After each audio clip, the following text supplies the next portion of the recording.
Like with anything where I'm going to be speaking from the heart, there's a good possibility that I'm going to go off on some tangents and maybe even ramble a little bit. But with that little disclaimer out of the way, I wanted to talk about mental health.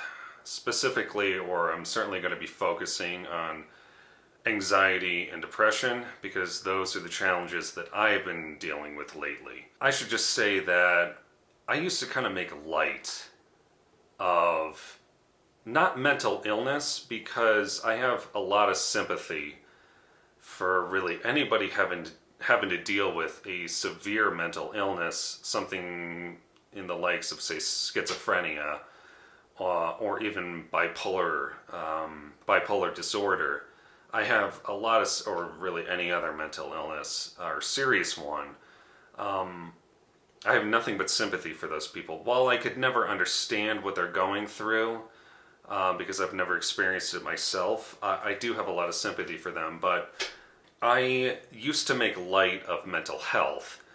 So things such as anxiety and depression, I used to kind of look at people. Naomi Osaka is probably the best example that I can think of. I used to look at somebody like her, this tennis star, somebody who seemed to have everything, and especially somebody her age. I think she's, 25, 26, something like that. I would, when she came forward and was being honest about what she was going through, I think she said anxiety and depression, I would just kind of look at her and I was a little puzzled. And I would think, how could somebody like you, somebody who has everything, what could possibly be giving you anxiety and what could possibly be giving you depression? But it did take my own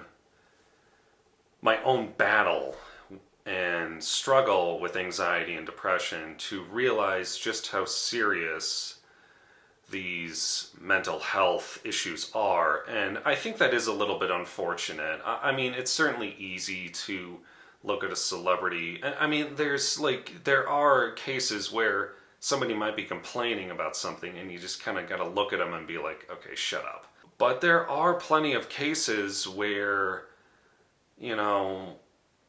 people might say, I have anxiety, and you should take them seriously. You should listen to them. Now, I can't speak for everybody. I can only speak for myself. So that's just what I'm going to be focusing on. What caused my battle and my struggle with anxiety and depression, and there's, of course, a lot of emotions wrapped up in this as well, but it's mostly has caused me anxiety and depression, and that was the death of my father.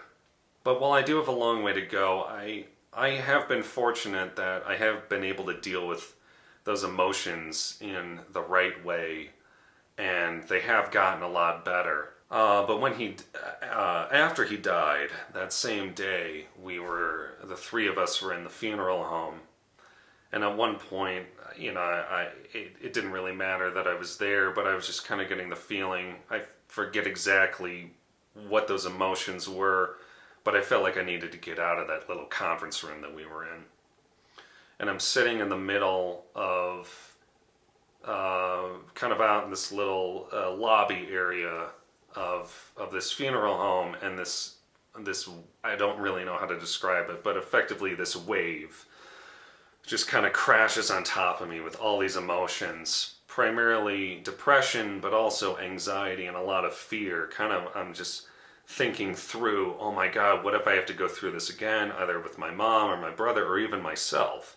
What if I have to go through, having to be in a hospital, either myself or another loved one, like on a ventilator, dying of some horrible illness? And that was sort of the beginning of everything, and I felt that way for a long, long time, for a good week and a half, 2 weeks, and I said to myself, I've got to get the help that I need. I saw a therapist, I saw a grievance counselor pretty early on after losing my dad.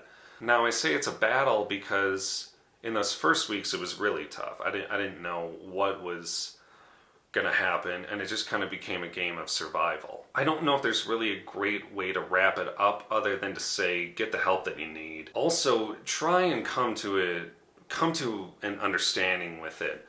Understanding for yourself what is causing your anxiety and depression is going to better help you to handle it in the right ways.